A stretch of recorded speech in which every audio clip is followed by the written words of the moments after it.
Hey, it's Pollock. We're going to do a little lesson today. I'm going to get some light in here so you can see me maybe a little better. Um, Today what we're going to do is we're going to look at the colonies from the beginning. And so what you're going to do is you're going to go into Module 8 and you'll see there's a link. You're going to open this. It's going to force you to make a copy. And then what you're going to have to do is, I'm going to share my screen so you can see what I'm talking about. Keep forgetting to do that, right? So here's my shared screen. So you're going to go into Module 8, and you'll find the 13 colonies beginning notes. And what you're going to do is, as you listen to me, it's going to be like if you were on quarantine. So you're just going to listen. But you're going to fill this out. And I'm going to give you the information that you have to type in: founder, reasons for settling, how they made their money, right?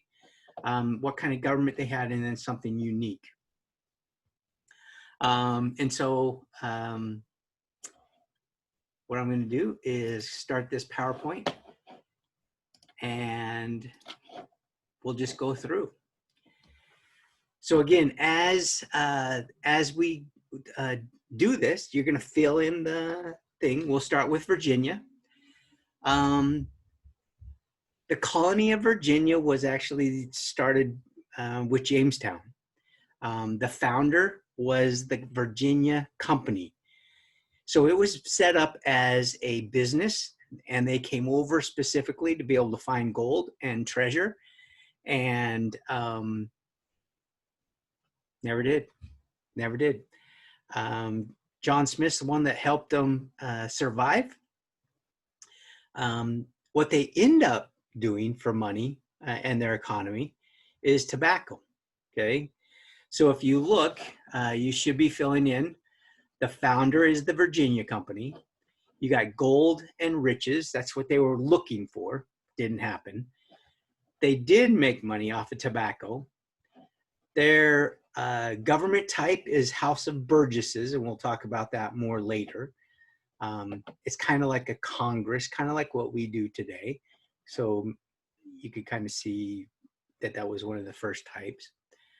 And then the thing that was unique about that, and we talked about that today, Tuesday, scratch that, Monday in class, is the headright system, where every person that came over or they brought people, they would be given 50 acres of land. And of course, write it down again, land equals power. All right, we're going to move on. The next one was Maryland. Not necessarily in this order. Mary was the queen at the time. If you remember the story, she was the oldest daughter. She eventually becomes queen and turns everything back to Catholicism, to Catholic religion. And so that's why they call it Maryland, okay, Maryland. Lord Baltimore was the person that founded it. He was hoping that there would be a safe place for Catholics to live. After Mary dies, they go back to the Church of England, so all the Catholics start to get persecuted again and killed.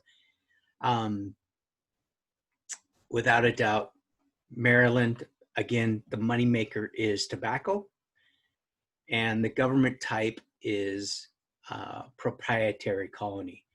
It's appointee control, meaning it's controlled by the king, by the monarch, okay? The thing that is unique about it is in 1649, they passed what's called the Toleration Act, and they allowed complete religious freedom in their Maryland colony. That's a pretty big deal to be able to do that at such an early year, okay? All right, the next one is the Carolinas. When they first made Carolina, it was just one, and then it eventually got split into North and South Carolina. The Carolinas were started by 8 individuals, and we're not going to list all them. Okay. They were hoping to start this to make money off farming, and they did. Okay. They are going to do tobacco. That the South has just rich, dark soil. And so it's really, really good for growing. It has a long growing season. And so tobacco, indigo, which is a plant that you crush up and you use it to dye, to make a dye out of. You could dye, it's blue, makes a blue dye, and then rice. The government type is that it was the 8 founders. Okay, those people ran it and they were in charge. That's it. Nobody questioned them. And there were times where in the Carolinas, North and South, that there were so many slaves there that the slaves sometimes outnumbered the whites, just because they brought in so many slaves to work in the fields, to work in the tobacco, indigo, and rice fields, the plantations. Okay. The last one is Georgia, named after, yep, the King George. The founder was James Oglethorpe. And the reason that Georgia was started is actually 2 reasons. You're going to write down 2 reasons. You're going to write down 1, to give people a second chance, which is on the screen. And 2, Georgia was the lowest place that touched up against Spain. So the south part of Georgia is Florida, and Florida at the time was owned by Spain. So they needed a place that would kind of be a border or a boundary so that the Spanish wouldn't come up and attack them. And Georgia was it. So a lot of criminals got out of jail in England, came over, and they settled in Georgia because it was a chance for a second chance, right? They end up planting lots of indigo and rice. It's a proprietary colony, which means it's owned by the king. And originally, slavery was illegal. All they wanted was white people to work there. But that changes, and that absolutely changes, okay? All right, we're going to move on. By the way, those 5 colonies are the most southern of the 13 colonies. And they're the ones that are going to be so entrenched in slavery that it's going to cause a problem later, okay? And we'll talk about that. All right, so let's move up a little bit. We're going to go up to what is now called New England. That's why we got the New England Patriots. That is going to be settled by the Pilgrims and the Puritans. Remember, the Pilgrims actually were on their way to Jamestown, but they got blown off course. And the reason for settling there is for religious freedom. Now, their moneymaker is going to be a lot different than the South because these are little tiny colonies.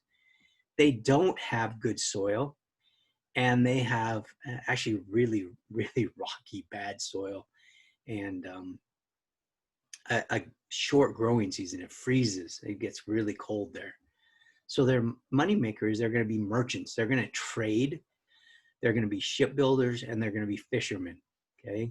So a lot of their stuff is based on the ocean, okay?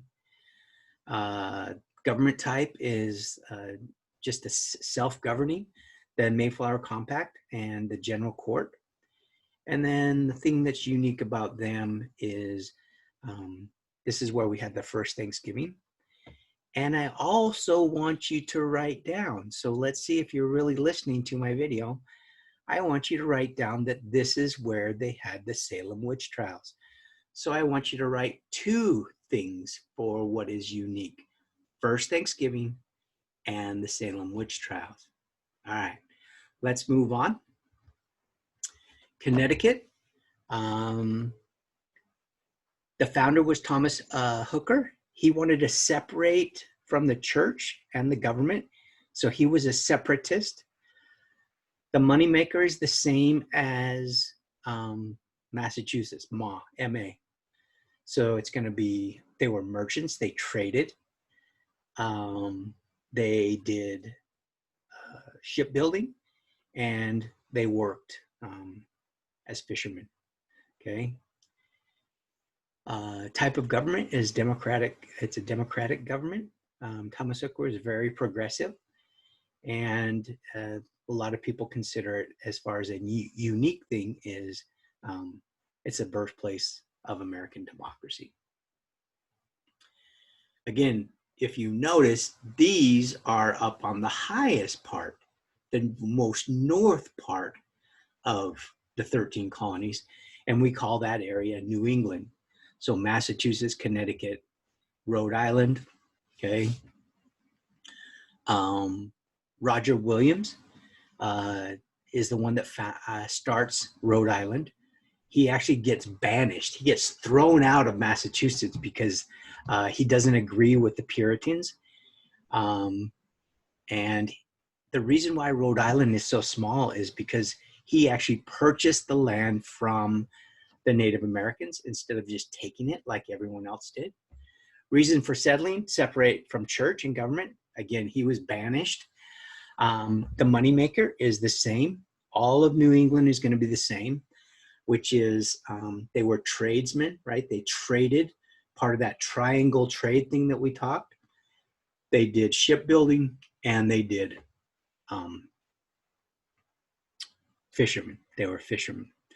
Democratic government. Williams criticized the way Indians were being treated. That was one thing that was very unique about him, is he really tried to treat the Indians better.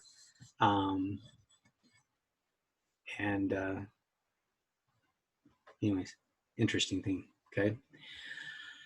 All right. There's another one in the New England, that's Delaware, but it's actually founded by Lord Delaware, but we'll talk about that one later. Okay. We're going to go down to the middle colonies. Okay. Those are the ones that are right in the middle. We got the southern down below, Georgia, Carolinas, all those. And then we got New England above. Now we're going to go to the middle. New York and New Jersey actually were settled originally by the Dutch. The reason why they did that is because they wanted to be able to trade the products they were getting.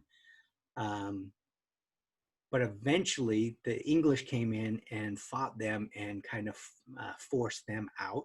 So the Dutch got thrown out, and that's when they renamed them New York and New Jersey. York and Jersey are regions in England. And so the people just called it New York and New Jersey because of the place that they had come from in England. They're going to do farming and trading. Going to be a pretty big deal. The government type, they actually appointed a governor.